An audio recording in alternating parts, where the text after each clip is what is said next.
tonight. Thank you, Jen. We are going to be recording tonight. So again, welcome. We have a great set of speakers tonight.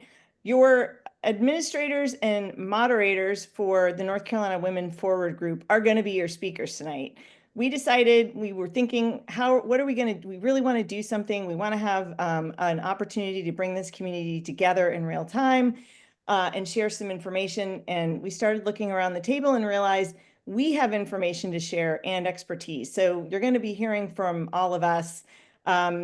We do want to let you know that we have a great speaker event coming up with the national group tomorrow evening. And so we hope you will join us. That event is the Women Forward Connecting Conversations Workshop, and it's at 6:30 p.m. Eastern Daylight Time. And Jen, hopefully you're able to drop the link to register for the event. So that's going to be another great event tomorrow night. I don't know, Jen, if you want to say anything else about that national event. Nope, you're good. Okay, so please do consider joining for that event as well tomorrow.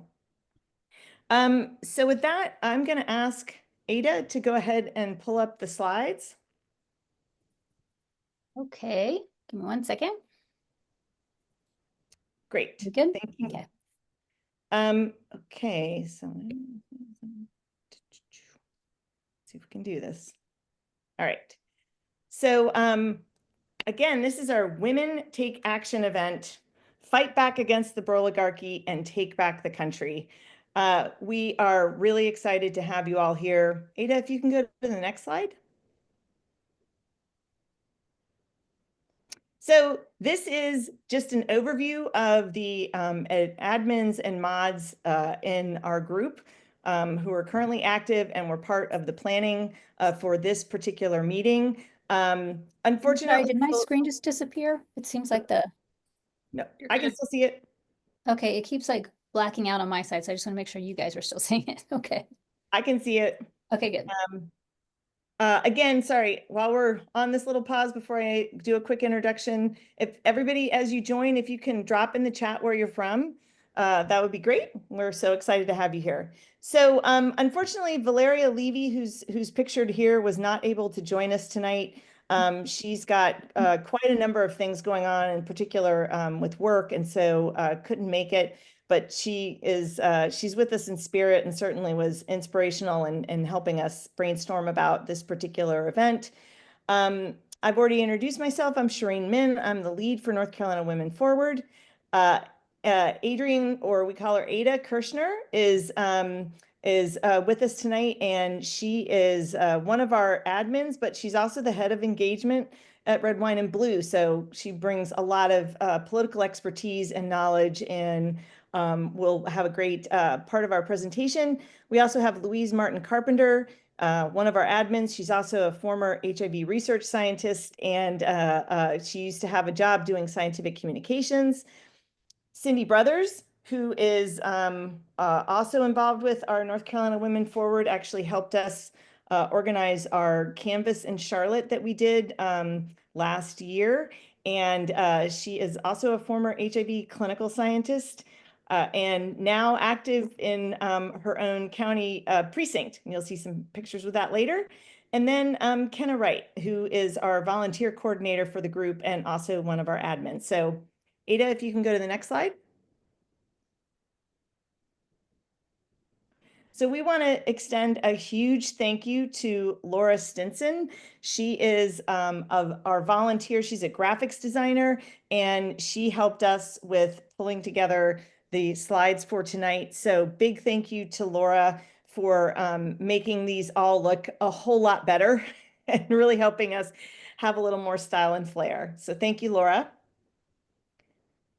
All right, with that, we're going to kick off the agenda, and I'm going to just quickly highlight here. We're going to start off with Louise talking about how she got into activism and making change and share her personal story. Cindy's then going to take you through some guidance and advice on the best ways to contact your congressional representatives.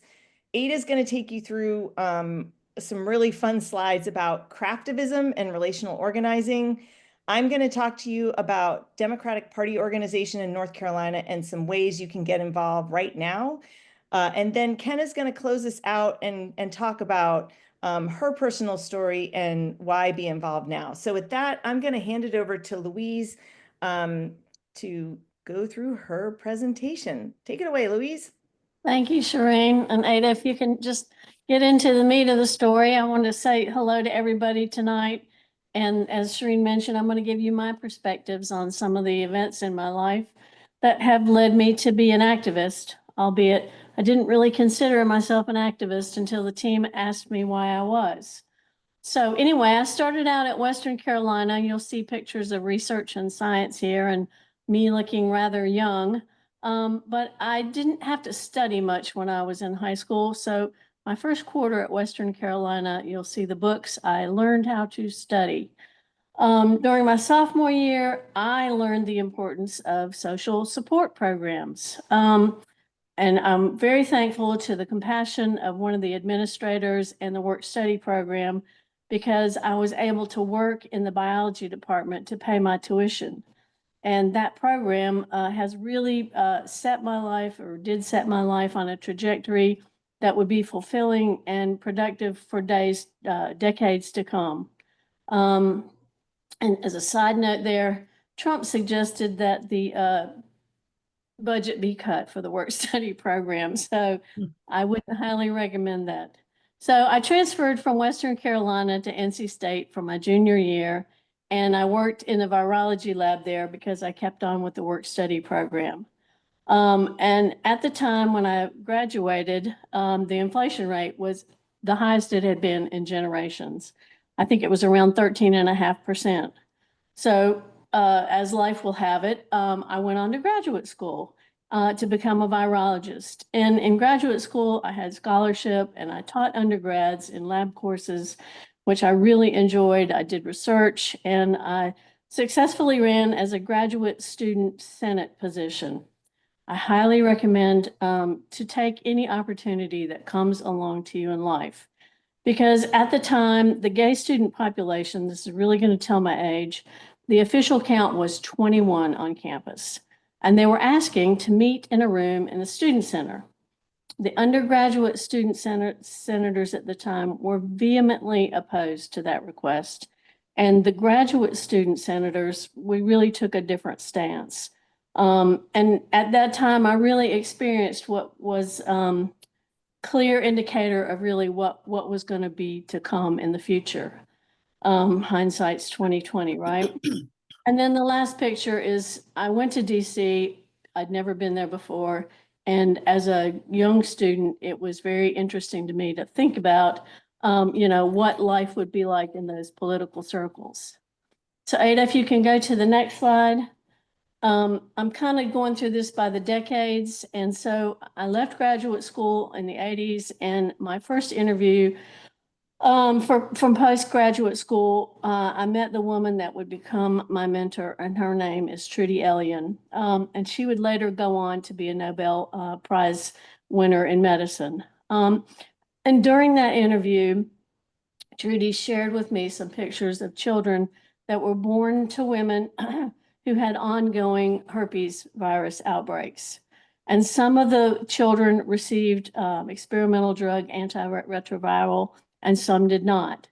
And the pictures that she showed me of those receiving medications and those did not were, to me, nothing short of amazing. And for me, it was in that moment that I realized what I wanted to do with my life. So I took the job, and only a few months later, our virology group began doing screening for new medicines to treat HIV. We ran through thousands of compounds in-house screening tests, and we even dug so deep that I clearly remember running a blender with algae in it to look for compounds that we might extract from there that would kill the virus. Well, fast forward a little bit, 6 months, we identified a candidate. But I just have to tell you, outside the lab, nobody knew that we were working around the clock in the building the way we were. So I would go home at night to the news, and there were reports of people dying. If you want to think about those of you that are younger, you want to think about the fear you had with COVID. Churches across the nation were shunning people with AIDS. The whole world was afraid. I think we can all identify with that. At the time, I wasn't a very outspoken person, but I stood up one Wednesday night at church and I discussed with them the effects that their unwillingness to accept the sick and dying people were having on the community and the world as a whole. Basically, I said, this is not what Jesus has asked the church to do. So that stuck with me forever. And then the men, when they started dying in the AIDS community, they were afraid too. But almost immediately, that activist community went into action and they wanted to understand what was going on. The AIDS activist groups organized. There were numerous protests on Wall Street. You can see just past the picture of me there, the men lying on the ground with activist signs. They came into where I worked. They changed themselves to the lab benches and they said they would not leave until they got medication. And they said they wanted to take it with or without governmental approval. And as a scientist at the moment, I really grappled with what they were saying to us at the time, because a lot of people don't know that the process of discovery and clinical development and approval usually takes a decade at least. And I knew that those patients didn't have that time. So the scientists and physicians in the HIV/AIDS community, we formed partnerships and coalitions at the time. And these coalitions, we were all working towards a common goal, and that was of saving lives. So just fast forward a little bit, 3 years hence, the drug was approved. That was the fastest agent that I know that has ever been approved. And it had taken, just for perspective, 8 years to approve the anti-herpes medication that Trudy spoke to me about when I first came in. So I saw firsthand how these partnerships worked and how they were formed and how we found a first effective treatment for AIDS due to these partnerships. And I think retrospectively, if AIDS patients could learn about virology, certainly I and we can learn about politics. So anyway, I put the picture of the AIDS quilt in here. That's the last picture on the right that you might not notice actually what that is, because that was the first time that the AIDS quilt had been on display. It's not even the full AIDS quilt, but the AIDS quilt, basically every panel represents a life lost to AIDS. And so this was really a momentous occasion. Ada, if you go on to the next slide. I'll be brief in the 90s because the 90s, I really put my nose down to the grindstone. And I published a lot of papers in the 90s. That's pretty much what I did during that time. But it really touches this slide. I want it to touch on the importance of coalition building because one anti-HIV drug wasn't going to be enough. So I spent time identifying mutations associated with resistance to drugs, and then to help inform the drug development for potential new treatments, because we knew we were going to need multiple antiretrovirals. This first paper that you can see there is a science paper, and I could talk to you all night about that paper, but I won't. But I learned more about politics in publishing that one paper than anything else in my life to date. Then the mid-90s, as you can see, I kind of move on to more clinical because I switched from bench work to clinical virology, which is when I met Cindy, I think. And I spent time working on pediatric AIDS clinical trials.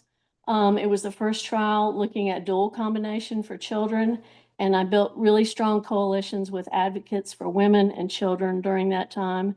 And then I went on to work with physicians in the developing world, looking for prevention of mother-to-child transmission and treating children with AIDS because complications are specific to women and children, and they're not necessarily translatable from the male counterparts who a lot of the clinical studies enroll.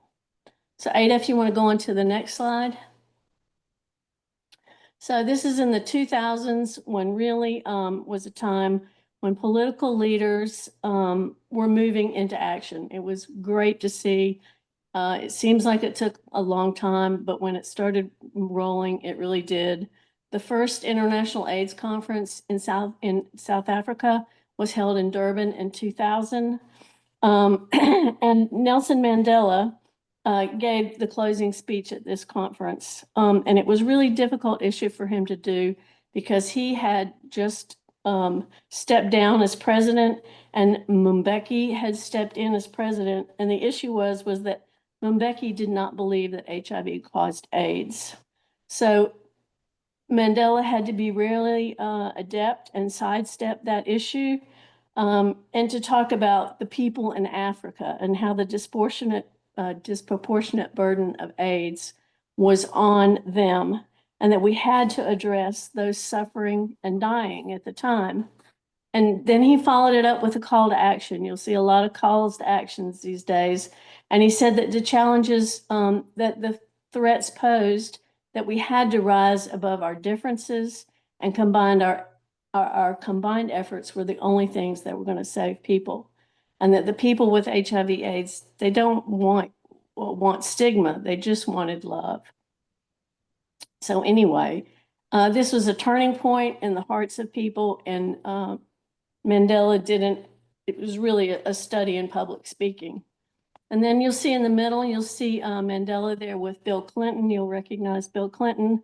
And they closed the International AIDS Conference in Barcelona in 2002. And just as Mandela was stepping off the stage, and I'll never know if this was rehearsed or if it was spontaneous, he took Bill Clinton's hand and he shook it and he asked him to help him get treatment for the people with HIV.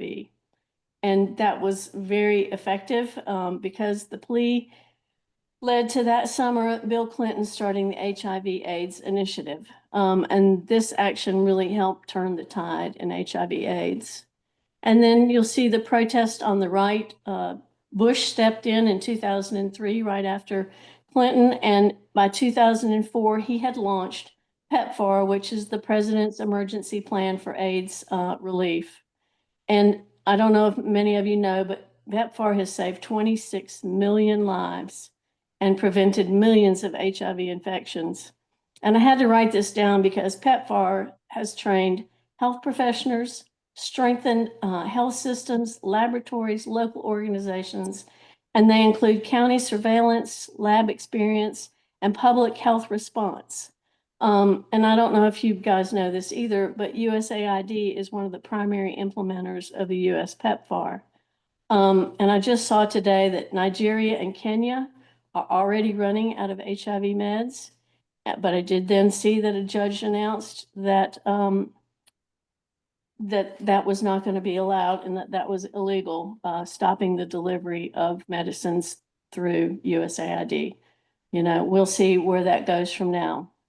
But I just wanted to relay to you the importance of these programs that people throw around names and they don't really know, you know, who works with what.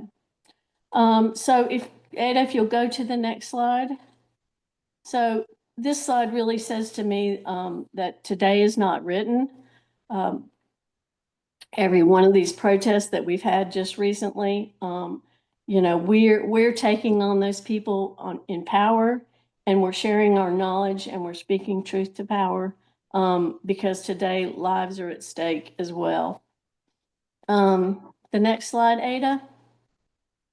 So it's my hope in this slide that we can remember how the AIDS activists rose up even before there were words to account, to describe and understand what was going on. The community resisted and they held those in political powers to account. These activists, they learned about things, that, you know, you would never think, they would never think they would have to learn in their lives, but they did. And they worked with people that they did not consider to be their colleagues to come to the end that they wanted to.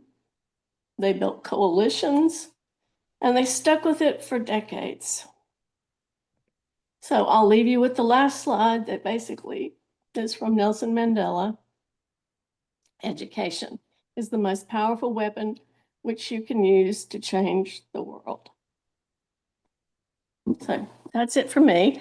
And I will turn it over to Cindy, who's going to tell us about contacting congressional representatives. Right. So from the very big picture inspirational to perhaps some very in the weeds, nitty gritty, what we can actually start to do today. Before I get started, I would like to thank the Chatham County Democrats, the Chatham County Dem Party. They hosted a training similar to this, and some of the information that they shared, some of the really good pearls of information, I'll be sharing with you as well. So thanks to them. So we just saw Louise's presentation, and on her action line, I noted a couple of pieces that I thought about being an activist that we could really that really play into contacting our elected officials. Louise was just talking about speaking truth to power. It's not that we're necessarily taking on the power, but by contacting and engaging with our elected officials, we are engaging with people in positions of power that we have given power to. It's important for us to use knowledge. I'll talk about how we can actually gain some specific political knowledge in a minute, and also our own experience for good when we're engaging with representatives. I'll talk a little more about how to learn more so we can act smarter, and engaging with our representatives, whether or not you agree with their politics or voted for them, certainly counts as working on all sides, and it's quite important. And then one of Louise's messages was around sticking with it, and I'll mention sticking with it and also just doing it as well over the next few minutes. Ada, if you could go to the next slide. Okay, so contacting elected officials, does it matter? Representatives generally do want to hear from the people that they represent. Making sure that our representatives know where we stand on issues and what we want them to do is fundamentally how a representative democracy works. And they hear from all constituents, and that includes constituents who sit within perhaps the MAGA world, or who are not advocating or not interested in progressive policies. So it's really important that those messages are balanced with messages from us. I hate to say from the other side, but that they are seeing a very balanced view of what their constituents want. It ultimately becomes a numbers game. Every contact, whether it's email or whether it's a telephone call or a fax or a letter, is cataloged, it's logged, and different representatives will receive reports from their staffers who are usually consolidating all of these calls. I used to think about calling representatives to register displeasure or to support votes in the way that I wanted them to vote. But registering your support with representatives when they do vote the way you want, or when they speak out and take a stand that you agree with, is equally as important. So it's important to remember that as well. Next slide, Ada. So we'll talk a little bit about format, how you can go about contacting representatives, and then I'll follow up with a little bit about what you might want to include in your contacts with representatives. So Ada, we can go to the next slide. The most effective way to contact your representatives is probably to make an appointment with them in their offices in Washington or in North Carolina and Raleigh. Most of us are not going to do that. And so we'll resort to other really effective methods for contacting them. What is the most effective? Some schools of thought, probably most schools of thought, will suggest that calls are the most effective. That can be daunting for some people. It's not something that I like to do. I actually have to work up the courage in order to do it, but I do it. There are other ways to register support. Other schools of thought suggest that it doesn't really matter. What's important is that we contact our representatives. So if we were to sort of try to marry those two schools of thought, I would say just do it. Maybe making phone calls is aspirational. So we can send letters through post. If you do that, I would strongly recommend printing out, not handwriting, because most congressional staff probably can't read handwriting. And that can make it really hard to read. If you want to send a lot of correspondence, letters through the post can become time consuming, and there is an expense associated with that. Phone calls and sending emails is actually instantaneous, and there isn't an expense associated with that. Phone calls can be frustrating because phone lines can be jammed and voicemails can be full.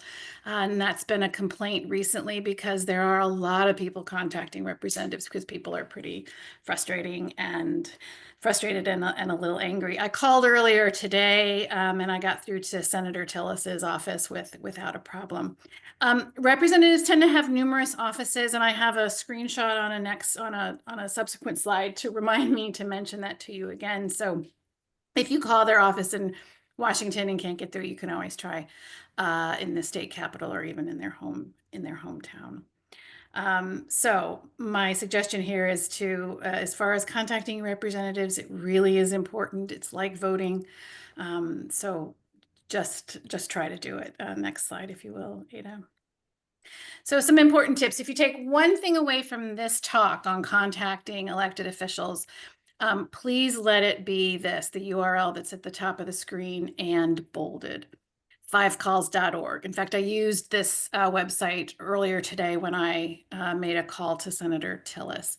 This is a phenomenal resource. It's focused on current issues that are of concern right now, with some factual background, usually about 3 paragraphs, and actually a script that you can use to modify for your phone call to a representative. So even if you're not going to call, it's a fantastic resource to help stay abreast of issues. Today there are 42 issues detailed on the website. So 5calls.org is a fantastic resource. When you contact representatives, it's important to pick one topic for each correspondence. There's no limit to the number of issues you can call about. There's no limit to the number of times you can contact a representative. But in each contact, limit it to one topic. That's highly recommended, because then you can be specific. Of course, in these correspondence, we want to be polite and professional, and being personal is also important, and that's recommended. There are lots of scripts out there that I mentioned, but it's always a good idea to take that and make it your own, and not to be afraid to describe yourself as one of their constituents and as a member of a community that may be impacted by a policy, or part of a community that's concerned about something that's coming up in the news. So you can identify yourself as a member of a religious community if that's relevant, or as a single mom or child of public educators, or whatever it is. Don't be afraid to personalize your correspondence. It's important to use facts, and especially past comments from the representative is effective. It signals to them that we're following them and that we're holding them accountable. And it's always good to tell them what you want them to do, be it progress legislation or vote a certain way, or stand up to the dissolution of our democracy. Whatever it is that you are really worried about or that you want them to do, make sure you tell them. And when you send a correspondence, it's a really good idea to request a response, and then to file those responses, because then you have more information from that representative. And you can always remind them of what they've told you in the past. I think it goes without saying to always proofread your work and rewrite. Mistakes are fine. It suggests that these are real people. I would not go to AI in this world just yet. Write your messages yourself. And whether you're calling, certainly when you're writing, but when you're calling, it's important to leave your street address so that your correspondence can be tallied, categorized, and logged. So if we go to the next slide, Ada. Okay, so in North Carolina, apologies to anyone not from North Carolina, but in North Carolina, our senators are Senators Tillis and Budd, and so I've used them as an example here, and I've included their Washington addresses and their phone numbers on the slide. Each representative, House and Senate, leave it to their offices to create websites, and it's through those websites that we can send electronic correspondence, usually through portals on their websites. So if you want to send an email, it's good to go to, you'll probably need to go to each individual's website and find their portal or how they want to receive correspondence. The good news is that finding this information online is really easy, and there's a lot of information online as well. So my second recommendation, if you take two things away from this talk, my second recommendation is to actually go to your representatives' websites and sign up for their newsletter. I recently did this. It never occurred to me to sign up for newsletters, particularly for representatives that I may not have voted for, but it's more information. It gives you a sense of their perspective. It gives you a sense of how they're likely to vote, how they're spinning things, what it is that seems to really matter to them. And it's a fantastic launching pad for engaging with them. You can include in your correspondence, that I read in your newsletter from March of 2025 that you commented on X, Y, and Z, and that can, it's a good segue into correspondence with them. And the screenshots on this slide are really just to remind you again that representatives maintain multiple offices. In this case, Senators Tillis and Budd have offices in Washington. They have offices in Raleigh. And then they have some satellite offices often in the town where they're from or in different parts of the state. So if you're calling one phone number and you're having trouble getting through, you can always try alternate numbers. So if we go to the next slide, I think this is the last. Again, the good news is that there's a lot of information and it really out on the web, and it's very easy to get to. You can go to senate.gov and house.gov to find out information about your senators, or maybe to find out who your representative is in the House. And that's at the federal level. We have elected representatives at the state level as well. And if you want to find out more information, and for those of us in North Carolina, find out information about what's going on in the General Assembly or in the legislature, you can go to ncleg.gov to find out more information. So my two key takeaways, aside from just doing it and the importance of contacting our representatives, would be 5calls.org. Again, fantastic resource, and a recommendation to go to your representatives' websites and to sign up for their newsletters. And I think that was my last slide, so I can turn it over to Ada. Awesome. Hi, everyone. I'm Adrienne Kirschner, and I'm very excited to be talking with you tonight about craftivism and relational organizing. You heard Louise share her why, her story of how she became an activist, and then Cindy shared how you can start taking individual action. So the next step then is like, okay, well, what if you want to take it to the next level? How do you start building a movement? How do you start organizing people right there in your local community? And there's a great African proverb. It's, if you want to go fast, go alone. If you want to go far, go together. And that's where you start. You start by just gathering the people together in your community and taking action. And in my opinion, Craftivism and relational organizing go hand in hand, and it's something that women in particular have been doing for centuries. Okay, so craftivism focuses on what like people have considered in the past women's work, you know, like sewing, knitting, things like that. A lot of things that women historically have done in the home. While the term craftivism was coined by Betsy Greer in 2003, it's really something we've been doing for a long, long time. You've heard of like the typical stress response of fight or flight. Well, there was a study not too long ago where they realized that fight or flight was really based on studies of men and how they respond to stress. And when they expanded studies to include women, they found a different stress response or an additional stress response. Now, I'm not stereotyping genders, so like there are always exceptions and people are different and everybody does their own thing. But generally speaking, the female stress response was something called tend and befriend. And I think of it as sort of like, you know, like a metaphor would be like circling the wagons, where something's happening and you bring people together and you're in community together and you start talking about what's going on and what you can do. Very similar to crafting circles, sewing circles, when women would get together historically and gather and share what was going on in their lives, talk about what was happening in their villages and their towns, and talk about what they can do to make it better.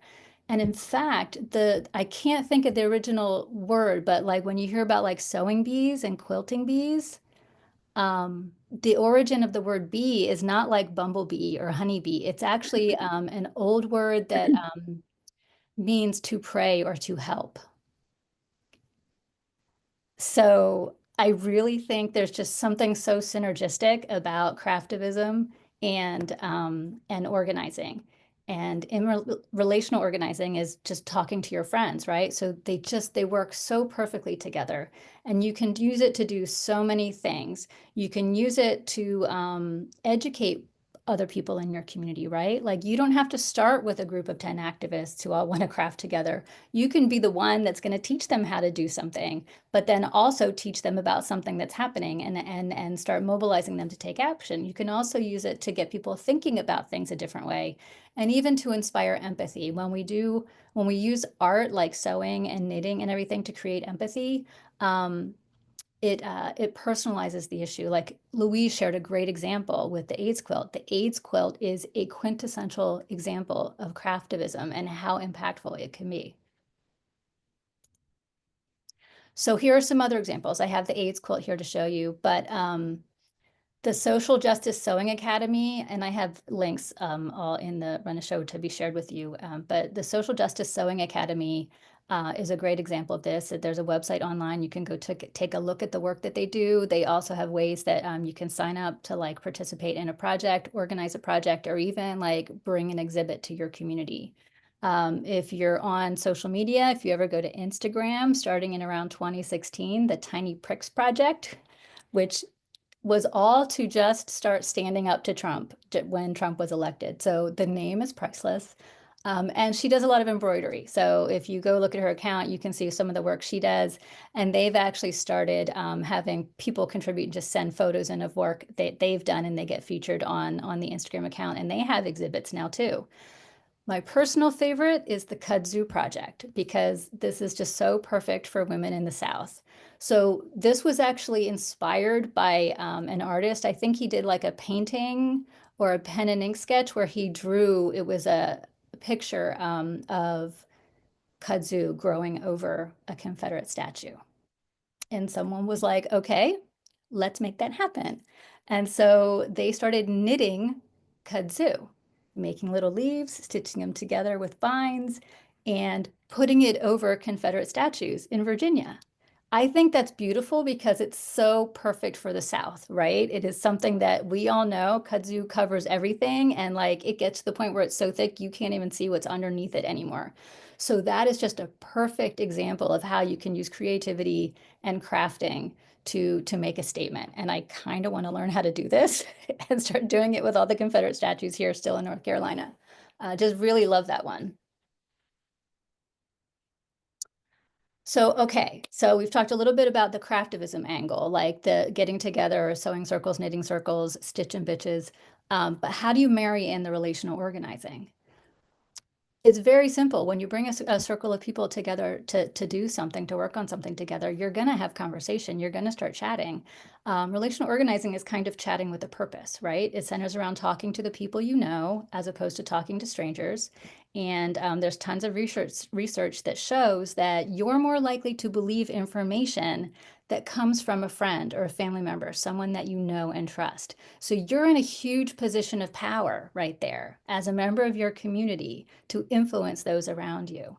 So you can organize an event. It doesn't have to be fancy. It could be the painted rocks that you start putting around your neighborhood. It could be making inspirational bracelets. A friend of mine just a couple weeks ago gave me 2 bracelets that she made for me that I'm absolutely in love with. And like now I have a whole bunch of beads that I can take and start making bracelets of my own to give to people.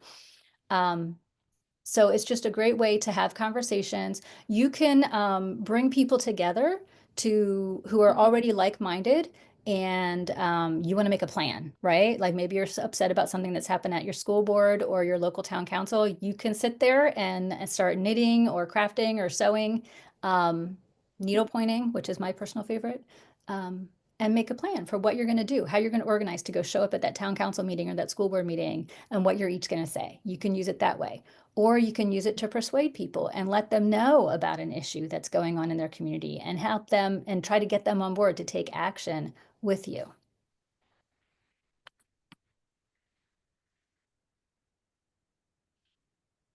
So when you bring those 2 things together, you can start having regular get-togethers. My organization, the organizers have started doing that, where they have like stitch and bitch sessions or just crafting sessions where they talk about, they actually teach people to do relational organizing as they do a craft.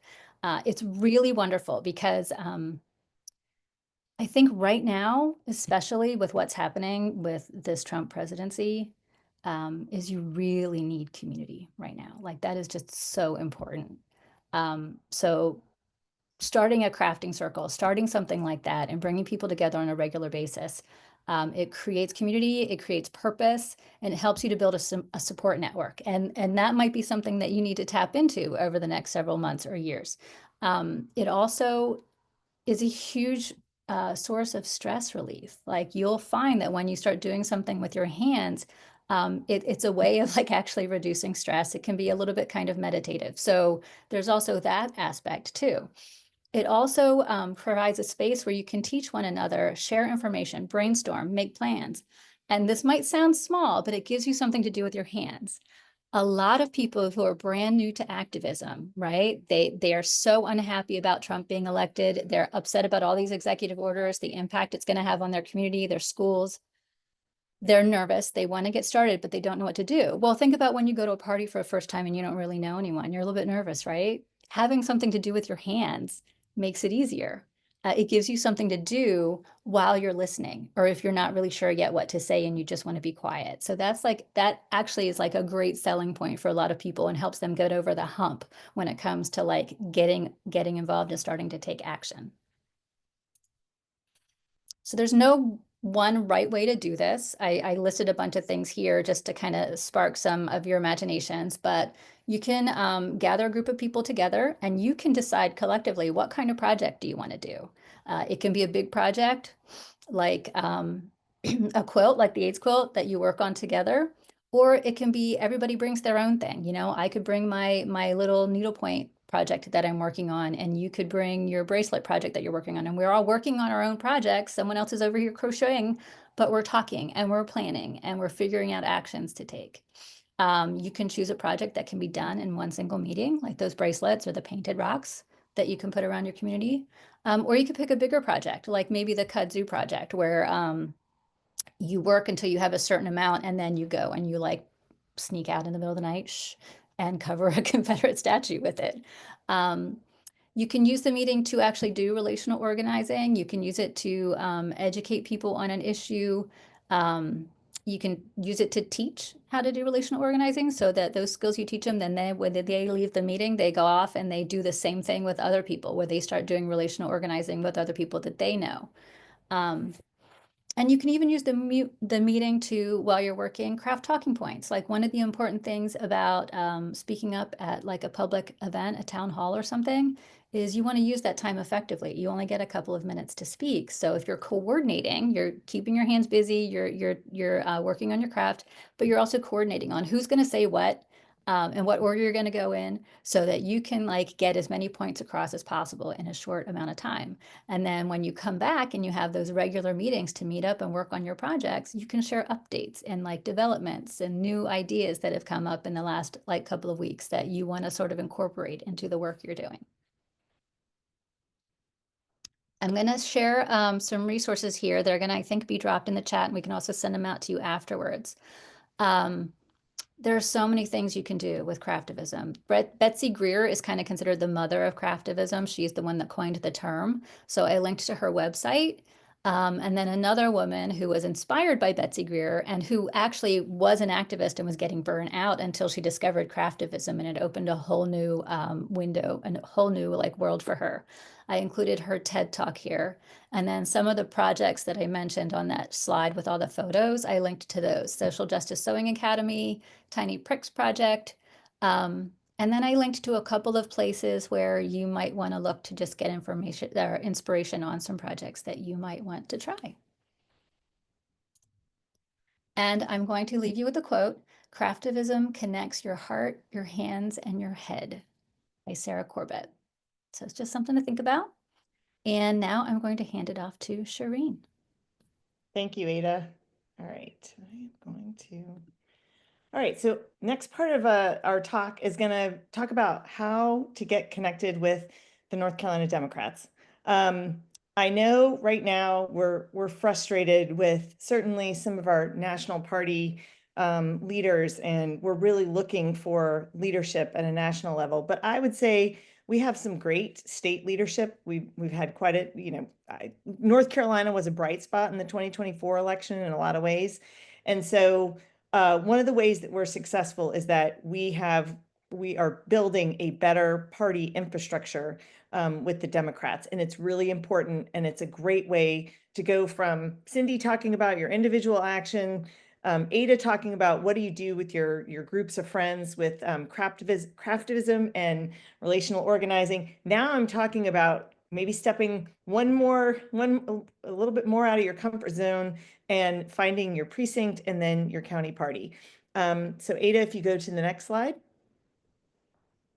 So this is just a brief overview of the North Carolina Democratic Party organizational structure. So this is true of, I think, every state, actually. You start at the precinct level. And I've been a precinct chair. I continue to work with my precinct leadership team. And that is really the building block of the rest of the party. It's the smallest political unit, and it typically encompasses a specific geographic area within a county. It's also the area that you organize around for your voting location. The county party organizes all of those precincts in one county. They're composed of a county executive committee. They organize the party political activities in a county, and those county executive committee members represent the county at the congressional district and state level. Then you go up to the congressional district. That's somewhat self-explanatory, but it's we have 14 congressional representatives or House of Representatives in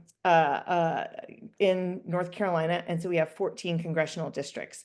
So that group then organizes the activities in a congressional district, and that can encompass multiple counties. Certainly, the way that we're gerrymandered, a lot of times it does. And then finally, we have our state party. We have party officers that are elected by the governing body of the North Carolina Democratic Party, the state executive committee, and they work in collaboration with the party staff, who are paid individuals to elect Democrats from Murphy to Manteo.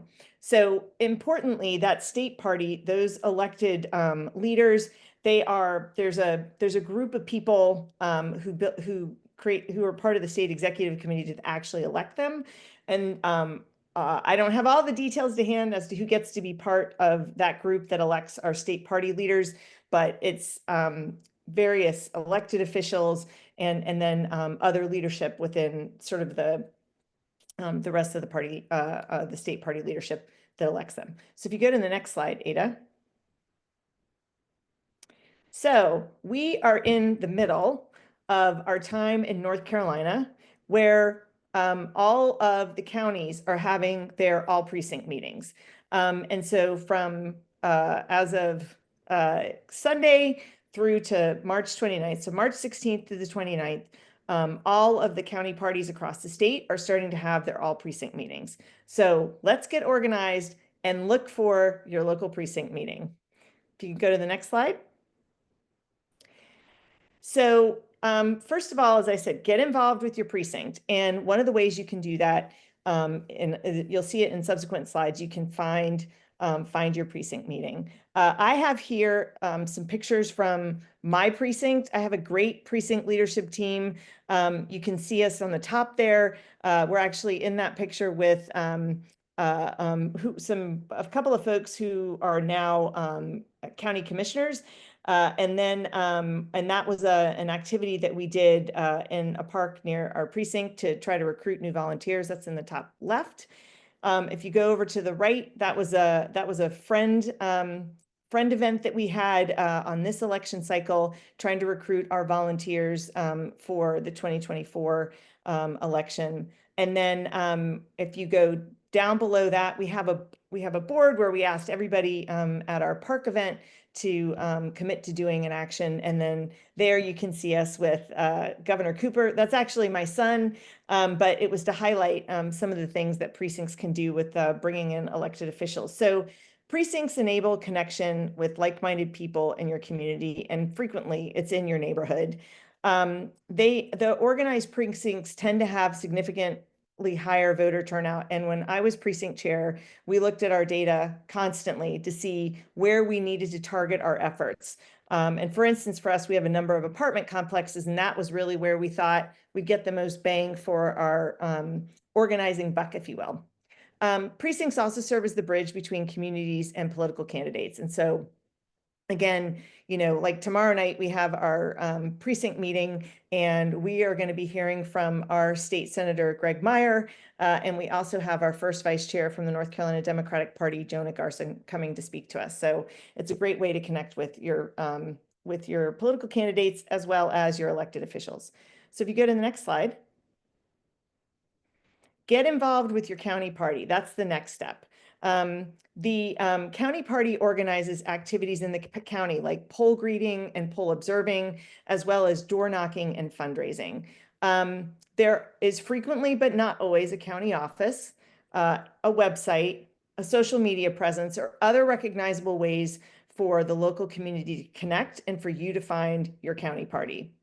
The county party organizes the precinct leaders and other officers like the county party chair, first vice chair, second vice chair, et cetera, to run the party business in the county. So here I have a picture. You can see a couple of our state party leaders, Anderson Clayton, as well as Jonah Garson.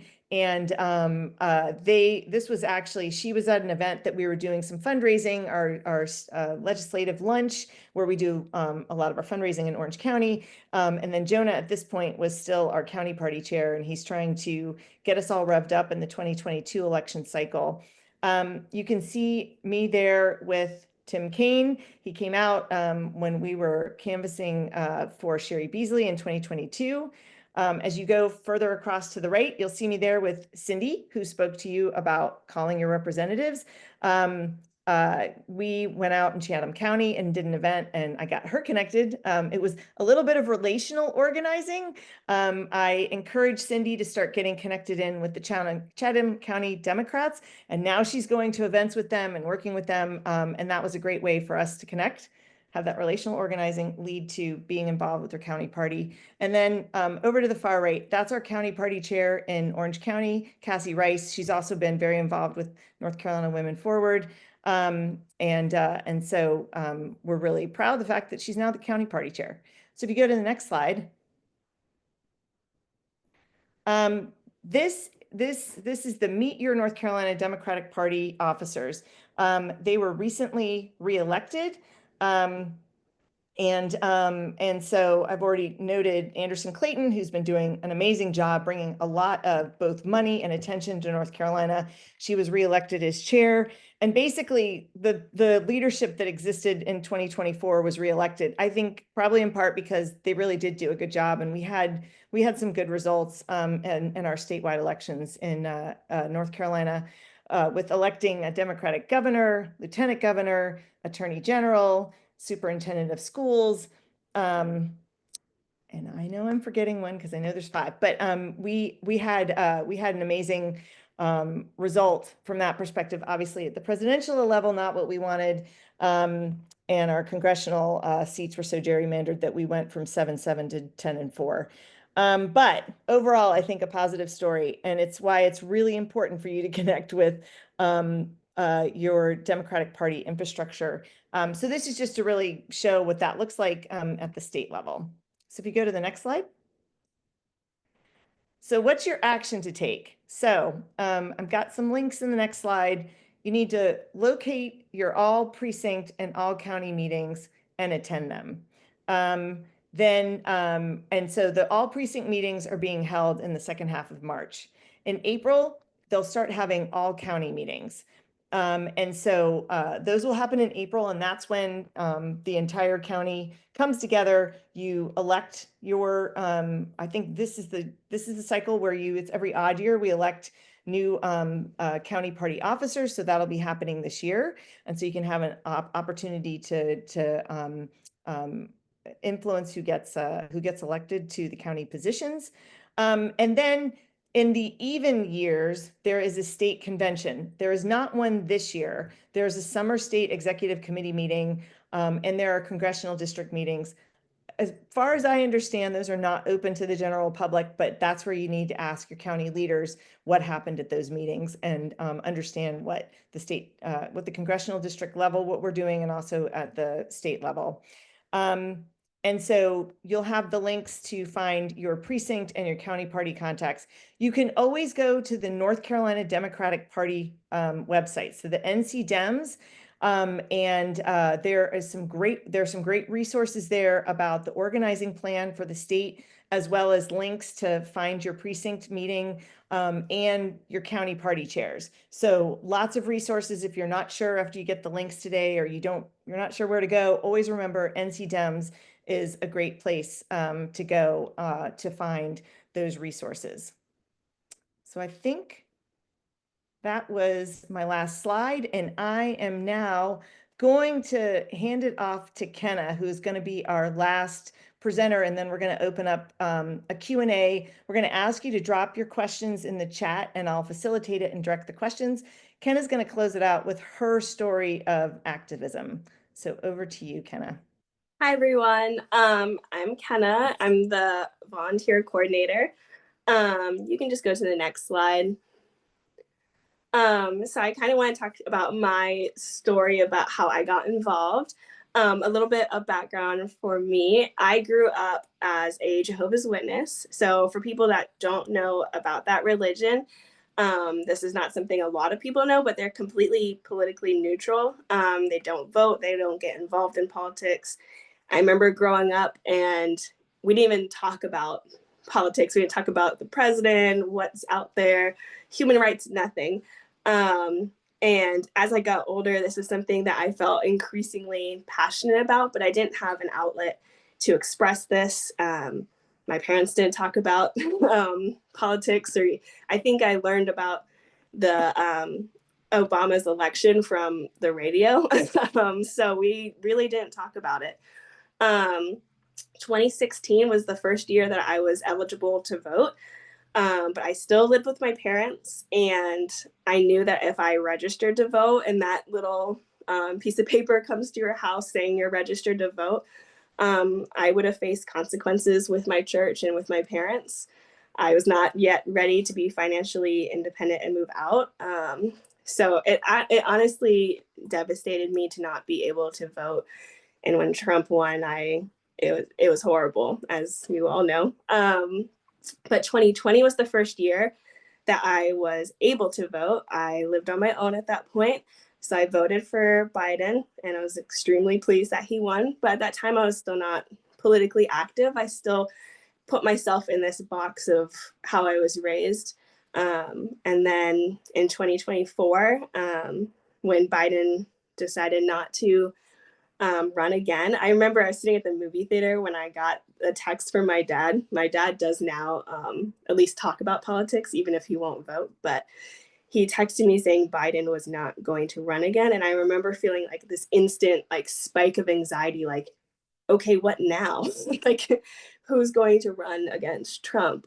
We can't do this again. And then I learned that Kamala Harris was going to run, and it was this instant change in emotion. I felt like excited, like, what can I do? So if you want to go to the next slide, Ada. So again, when I found out that Kamala was going to run, I immediately Googled, like, you know, Kamala Harris volunteer. And so I found the Women for Harris group, previously under a different name.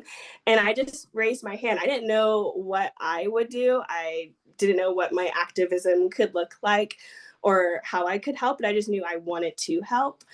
I got screened. I met Shireen, and I expressed my love of like analysis and data and connecting with people. So I became the volunteer coordinator. So that's a little bit about my story. I just, as a side note, it's been really great to be a part of this group and like be able to talk to people about what's going on in the world, because previously I wasn't able to do that. So I guess my key takeaway is that to find, first of all, raise your hand. It doesn't matter like what you do. It just matters that you do something. You don't have to be the loudest voice in the room or knock on the most doors to make a difference. Your activism comes in many forms. And my number one suggestion is finding your strengths to take action. So like I said, I love working with people. I love being around people. And so I was happy to be the volunteer coordinator. But maybe you love writing. So maybe you help with messaging and outreach or social media posts. Maybe you love connecting with people. So you do more relational organizing or art and design, maybe you create infographics. There's so many things that you can do. Everyone has something to offer. And the key is just to align your strengths and passions with action. So I think I have one more slide. So like I said, the work isn't over. So we just want to take the first step. So just raising your hand saying, I'll do something. You don't want to wait for the perfect opportunity. You just want to get involved and discover where you fit. I'm sure anyone in the group can help you find where you fit or what will be the best fit for you. So 4 years ago or 5 years ago, I was just casting my first vote. And since starting last summer in this group, I helped create a toolkit for the election for our county captains. I connected volunteers with individuals in their county. And then I even canvassed with Shireen, which wasn't my strong suit, but I was happy to do it. So like I said, you never know where your strengths can take you until you step up. So yeah, the work might look different than it did last year, but it's just as important. So if you're wondering, what can I do now? The answer is plenty. So find what you're good at and put it to work. So yeah, thank you.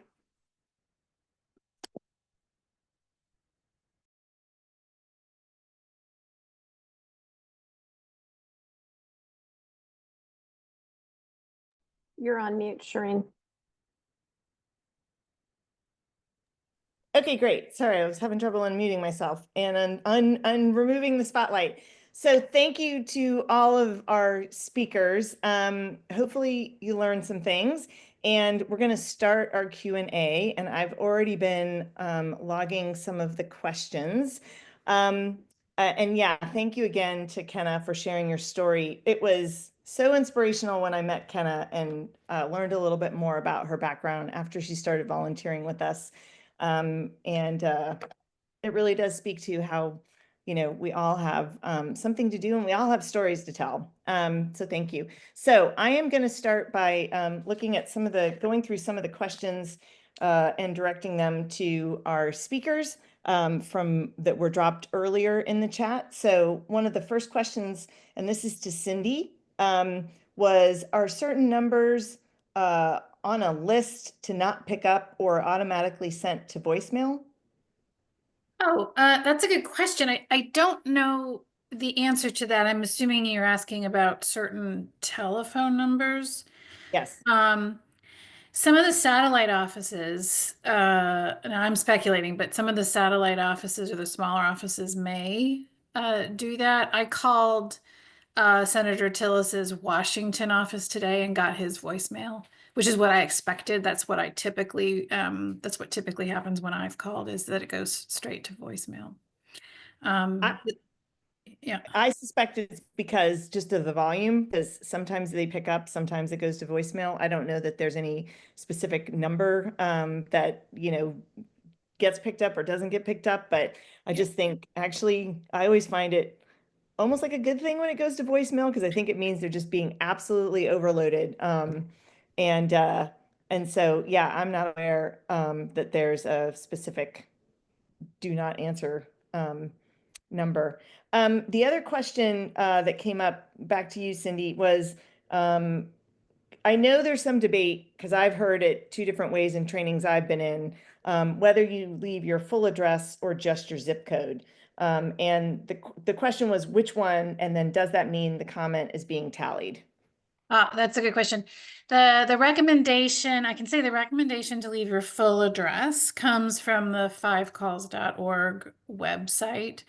If you don't feel comfortable doing that, I would suggest leaving your zip code and your congressional district number, just to help ensure that that there's some confirmation that you are a legitimate constituent. Great, thank you. Okay, another question we got, I think it's already been answered, and this is for Ada, was what would you put on the rocks that you create? So that's a good question. I answered it in the chat, but just in case you didn't see my answer, like a lot of people, what they'll do is they'll paint like a single word. You get like the round kind of oval flat rocks, and you can paint like peace or resist or equality. You could paint a rainbow. You could paint something to just kind of inspire people and give them hope. Like any kind of single word like that. I like doing like flowers and hearts and kind of stuff around it to make it cute. We at Red, Wine, and Blue, we did something around for banned books. So we were painting, it was all about banned books rock. So everyone painted rocks, like, you know, like book covers and stuff like that. Like there's so many, it's you're limited by your own creativity, and there's so many great examples online. Great, thank you, Ada. And then Abby had a good question that I'm going to try to answer. Her question was what to do if you don't have a precinct. So my recommendation, and I see Ellie also dropped some information in there about you need 5 people to form a precinct. That may feel like a daunting task. So I think the first thing I would do is see if you have a county party chair, and try to get in touch with the county party chair to see who is organized in your county. And I believe we've got most counties covered. I can't say with 100% certainty that it's all counties in North Carolina. And if for some reason there isn't a county party chair where you are, I'd even look to the closest county next to you, find the closest county that has a county party chair. And then the final fail safe, if you would, is that you, there's a way to get in touch with the NC Dems and volunteer. And so I would do that outreach. I've seen on our site some people complaining, or I've heard from other friends that they've said they've sent something to the NC Dems website to try to volunteer and haven't heard back from someone. So I think it's probably more effective if you can find the closest county party chair, if you don't have one yourself, and find out what's happening in an adjacent county, and get involved with them. All right. Next question goes back to Cindy, and I think this is a great question. Why be polite with our elected officials when calling And the rest of it was when our country is basically, and I'm paraphrasing, like burning to the ground. So why are we being polite to them? That's an excellent question, and I feel the frustration that I think is probably coming through in that question. I would advise you to think about being on the receiving end and what would be the most effective message that you would want to receive.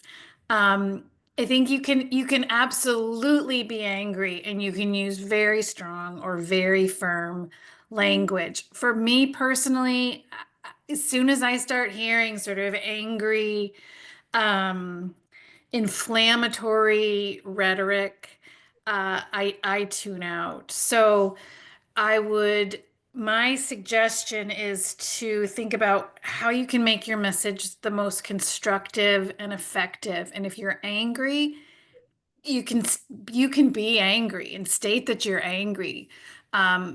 Polite, I don't think needs to be meek or nice. Maybe a better term would have been to say, try to be constructive and effective. Potentially think along the lines of being professional, but I would not sugarcoat what you have to say and your feelings. Just think carefully about how you would want to receive something that would make you would make you receive what was being said, as opposed to sort of trying to tune it out. Does that help? Yeah. Thank you, Cindy. I will say when I talked to, Louise showed a picture of me holding up a sign about no on Russell vote. Voight. We went and we protested at our two senators' offices. We couldn't get in. And we ended up calling Bud's office, one of his local offices, and got a staffer.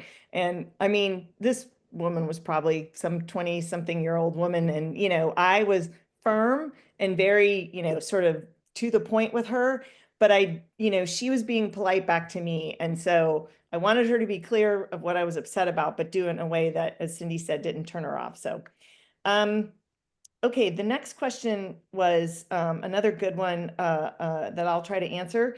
Sorry, I didn't write down the name, but one of the ladies here asked, you want to help in your precinct, but you're scared of canvassing. And so I would say, to join your precinct leadership team, you don't necessarily have to canvass. It's not all about door knocking. In fact, when I was precinct chair, I would have loved it if someone had raised their hand and said, I don't want to canvass. I just want to put materials together for you, because that takes an inordinate amount of time to try to even pull the materials together that you're going to canvass, or, printing up the lists, or contacting the county party and getting the lists in a minivan. So those are just a couple of examples, but there are a lot of things that you can do in your precinct that have nothing to do with canvassing. There's also a really important job, which may be in the same discomfort zone for some people, of poll greeting. One of the things we have to do every election cycle is make sure that we have poll greeters at our voting location in our precinct. And so our precinct leadership team always has to have folks. And that's an important role, because you're the face of the Democratic Party on the day. And so there are lots of things you can do. We're not going to make you door knock. And so I would really encourage you to find your precinct team. Then Lisa Henninger, who is a friend. So I noted that she had asked this question. She's a registered independent. She assumes that means she can join the Democratic Party. And the answer is yes, you can absolutely volunteer with the Democratic Party. As someone who's not registered as a Democrat, you can't hold a leadership position in the party. I believe even precinct chairs have to be registered Democrats, but certainly the county party leadership does. So that is the one disadvantage. But like in my precinct leadership team, the group who sort of regularly gets together, we've had independents be part of our team, not as a true elected precinct leader, but certainly someone who came to regular meetings and helped us plan and so forth. So definitely would encourage you to still find the precinct meeting or the all county meeting, Lisa, and you can certainly join as an independent. Let me see if there are any other questions in the chat. Y'all are asking some really great questions. And Ellie, go ahead and go off mute. You said you have another suggestion for getting involved party-wise.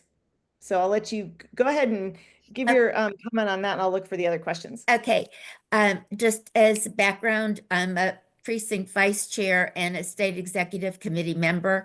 Somebody was asking, can somebody just come, can anybody come to the state executive committee meetings that are held twice a year?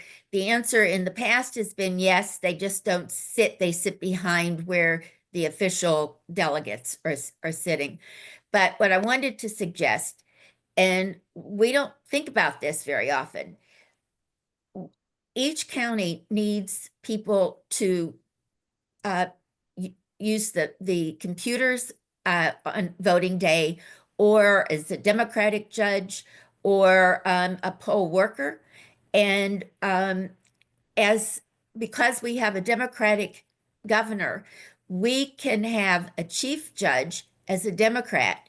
But I know in my own New Hanover County, we don't have enough Democrats to work in each precinct on election day as chief judges. So therefore, then it falls to having a Republican chief judge. Supposedly, it's a non-partisan, non-political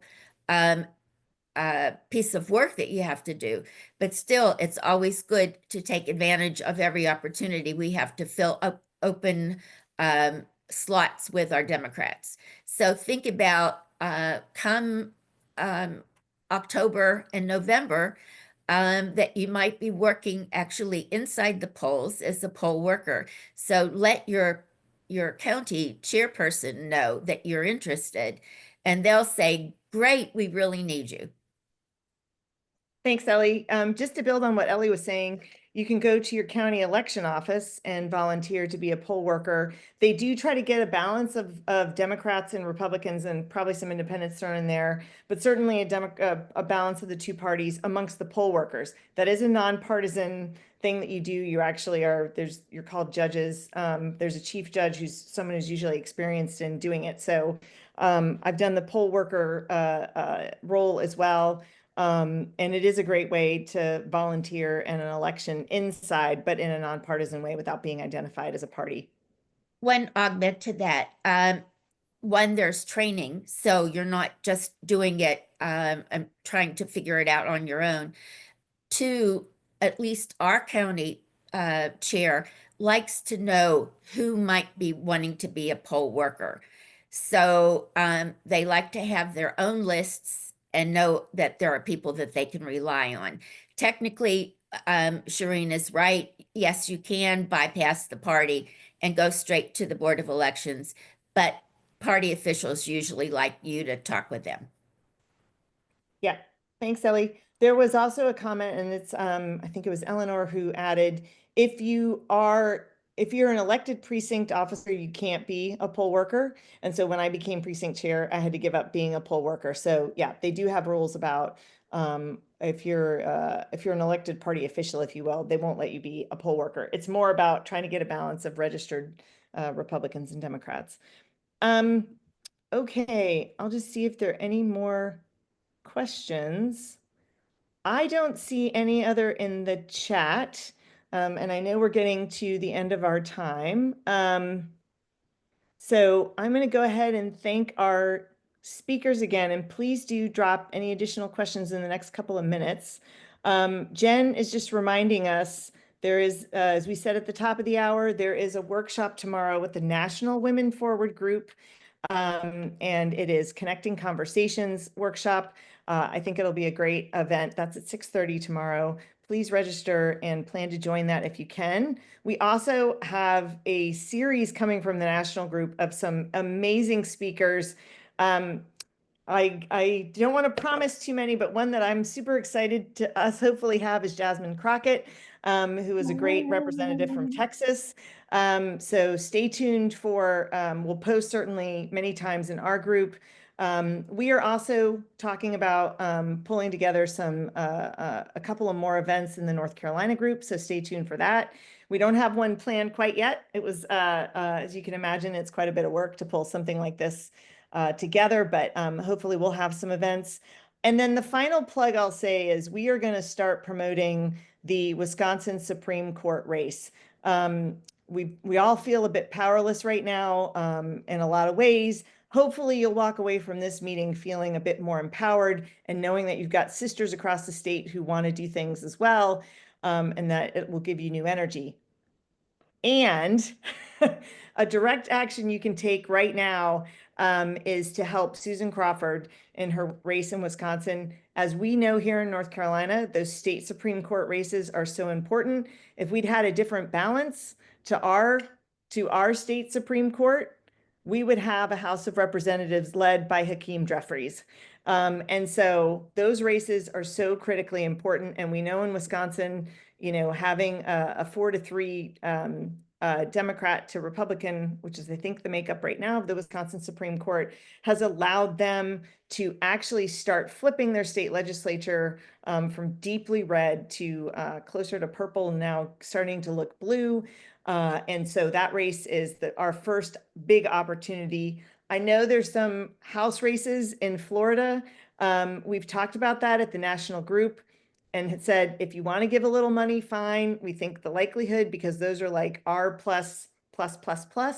that those are going to flip are less likely. So it may not be money as well spent or time as well spent, but certainly vote your values. But certainly the Wisconsin Supreme Court race is one that we're going to be emphasizing and highlighting over the next couple of weeks. And that election is on April 1st. So I think with that, we will be getting, we've been recording the Zoom, we'll get it uploaded to our YouTube site for Women Forward, so you have access to that. And then we'll get the slides and the various links out to you in an email in the next day or two. I just need some time to pull it together and get it out to everybody, but you will get that, and continue to stay tuned to what's happening in the Women Forward Facebook group. We'll continue to share information about the empty chair town halls, the various protests, ideas on which companies to protest against, or groups of companies to support, and all the good things that we've already been sharing in the group. So thank you everybody for joining us tonight. We hope you'll walk away with some new action steps to take, and we'll see you again soon. Have a good night.